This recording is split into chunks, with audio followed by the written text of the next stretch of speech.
They're insane, people. They're just insane. There's nothing more I can tell you. And this is a long clip, and I don't know. Let's listen to this.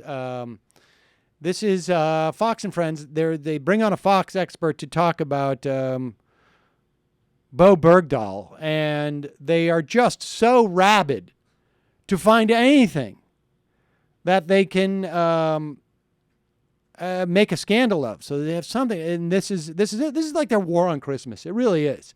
There are issues here, but you tell me if they're addressing them. Here with his thoughts on Bowe Bergdahl, we've got psychiatrist and Fox News contributor Dr. Keith Ablow joining us today from Boston. Good morning, Keith.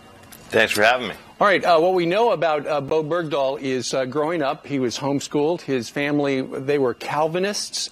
We know that at one point he became involved in ballet. He was a lifter. You've looked into his background. What are you putting together? Can I tell you the look on the psychiatrist's face as he's looking at this, as if he's like examining something, right?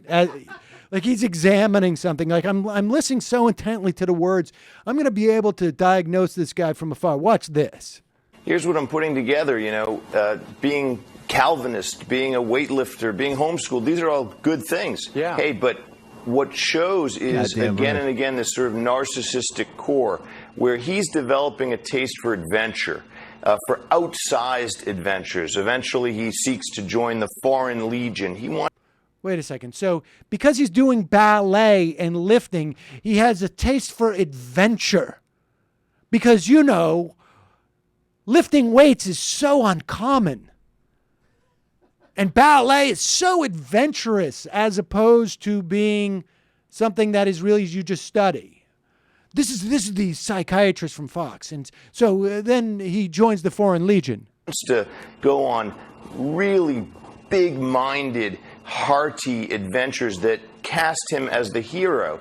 And what I think we have here is somebody who can't really serve the nation necessarily. And again, much more exploration has to conclude this, but can't serve because he's serving himself.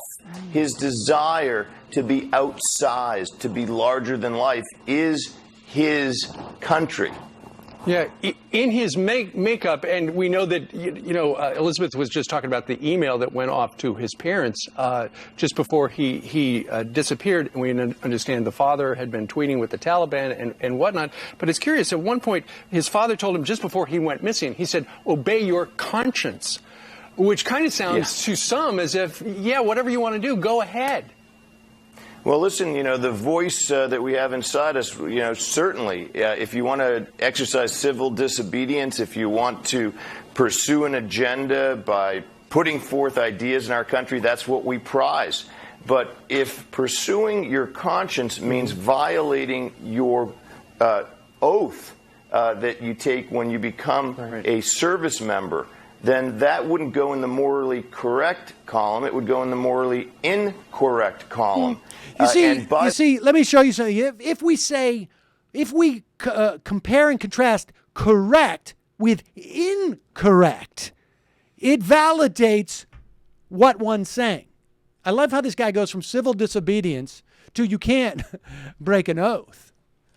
I mean, civil disobedience is specifically you're breaking the law. But let's continue, because this guy, I should also mention, wrote a book with Glenn Book called The 7 Wonders That Will Change Your Life. One of them, I imagine, is probably 2 through 6, I would imagine, are just, this is how you bullshit. The way his conscience isn't necessarily like the voice of God inside him.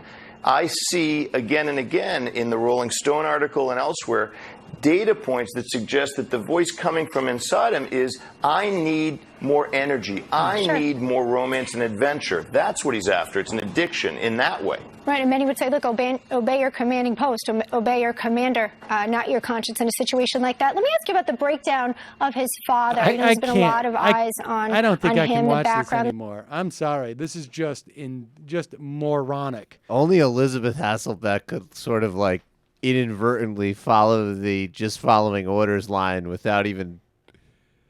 She's not even aware of what she's alluding to. No, she's not. Isn't even the process of like, I'm going to make that same point, but I'm going to put it in a slightly different way than an SS officer defending himself at Nuremberg. Unbelievable. Slight adjustment.